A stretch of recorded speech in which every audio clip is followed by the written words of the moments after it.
دیکھیے آج ہم ڈیفینس فورسز ویٹرن ایسوسیشن کے ہم ممبر اور سینئر ریٹائرڈ ویٹرنز اور کافی تعداد میں لوگ آج ہم جن ہاؤس گئے تھے. اسی وجہ سے گئے تھے کہ 9 مئی کو جو شر پسندوں کی طرف سے جو دہشت گردی کے واقعات ہوئے جس میں جن ہاؤس کو جلایا گیا, باقی فوج کی املاک کو, لا انفورسمنٹ ایجنسیز کی املاک کو جلایا گیا, اور سب سے بڑی بات ہمارے شہداء کی جو مجسمے تھے, جو ان کی یادگاریں تھیں, ان کی تصویریں تھیں, ان کی توہین کی گئی.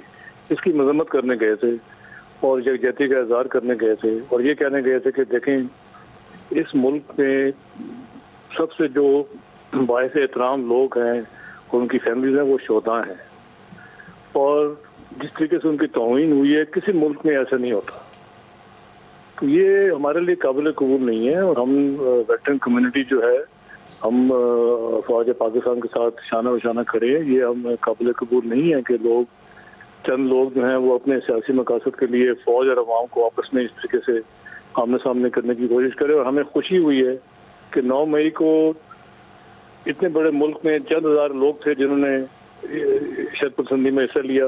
باقی عوام الحمدللہ فوج کے ساتھ کھڑی ہے اور ہمیشہ کھڑی رہی گی. تو یہ انشاءاللہ کوششیں جو ہیں یہ ناکام ہوں گی, اور ہم نے بڑی اسٹرانگلی حکومت سے اور ملٹری اتھارٹی سے اپیل کی ہے کہ تمام لوگ جو اس بلوے میں, لوٹ کھسوٹ میں, مار میں, جلانے میں اور شرط پسندی میں انوالو تھے ان کو جو ریلیونٹ لاز ہیں سخت سزا ملنی چاہیے. اور اس کے علاوہ اس سے بڑھ کر جو ان کے پلانرز تھے, جو فیسیلیٹیٹرز تھے, جو بیٹرز تھے, ان کو بھی اتنی یا اس سے زیادہ سزا ملنی چاہیے. جنرل وحید صاحب, جو پلانرز والا حصہ ہے وہ بڑا امپورٹنٹ ہے. میں بعض چیزوں کے اوپر میرا وہ ذہن پورا مطمئن نہیں ہوتا. اسی طریقے سے مجھے ابھی اطمینان نہیں ہے جب یہ بتایا جاتا ہے کہ وہ بلوے کے دوران یہ جگہوں پہ آگ لگی. میں پوچھتا ہوں کہ وہ بلوے والوں کو کور کمانڈر ہاؤس, MM عالم بیس, وہ قلعہ بالا حصار, چک درہ, وہ حمزہ کیمپ, یہ ساری یہی جگہیں کیوں ملی, باقی جگہیں کیوں نہیں ملی؟ تو اس کے پلانرز کون تھے جنہوں نے یہ ٹارگٹ چوز کیا کہ ملٹری سے ریلیٹڈ جو جگہیں ہیں نا یا ISI سے ریلیٹڈ ہیں ان کو جائیں گے, ان کو ہٹ کریں گے, وہ کون تھے؟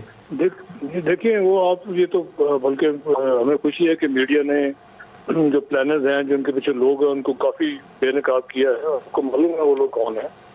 یہ جو بھی اپنے سیاسی مقاصد کے لیے اور اپنے ذاتی مقاصد کے لیے, اپنے اناف کے لیے اس قسم کے کام کرتے ہیں, اس کا نہ ان کو کوئی فائدہ ہوگا نہ اس کو کوئی فائدہ ہوگا. ابھی مجھے دیکھیں ابھی اس میں کس کو فائدہ ہوگا, کسی کو بھی نہیں.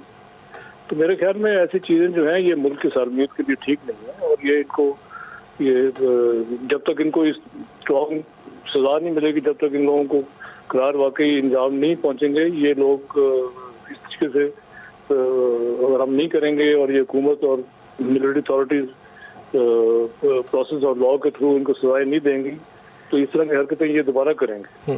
اچھا, آپ لوگوں کی طرف سے آج ایک بڑا اچھا میسیج ہے اور اسٹرانگ میسیج ہے. میرے خیال میں کوئی پرہیپس 2 درجن کے قریب ملٹری آفیسرز ہیں جنرل لیول کے جنہوں نے وزٹ کیا, اور آپ لوگ باقاعدہ یہ ڈیمانڈ کر رہے ہیں کہ جو انوالو ہے اس کو سخت سزا دی جائے. خواہ اس کے اندر جنرل صاحب, خواہ اس کے اندر کوئی ریٹائرڈ ہو, شاید کوئی ہو سکتا ہے کہ سرونگ بھی اس کے زمرے میں آ جائے, تو ساروں کو سزا ملنی چاہیے. دیکھیں ہم نے یہ کہا ہے کہ, اور آج کی میٹنگ میں ہم 20 سے زیادہ تو سینئر ریٹائرڈ جنرل آفیسرز تھے, بلکہ وہ سابقہ لاہور کے سابقہ کور کمانڈرز بھی تھے, اور ہم نے یہ مطالبہ کیا کہ جو لوگ اس میں انوالو ہیں چاہے وہ معاشرے کے کسی بھی طبقے سے تعلق رکھتے ہوں, کوئی ان کی معافی نہیں ہونی چاہیے. یہ ہم اس چیز میں بڑے کلیئر ہیں, اور یہ جب تک یہ اپنے منطقی انجام تک یہ سسٹم پروسیس نہیں پہنچے گا یہ ملک ٹھیک نہیں ہو سکتا.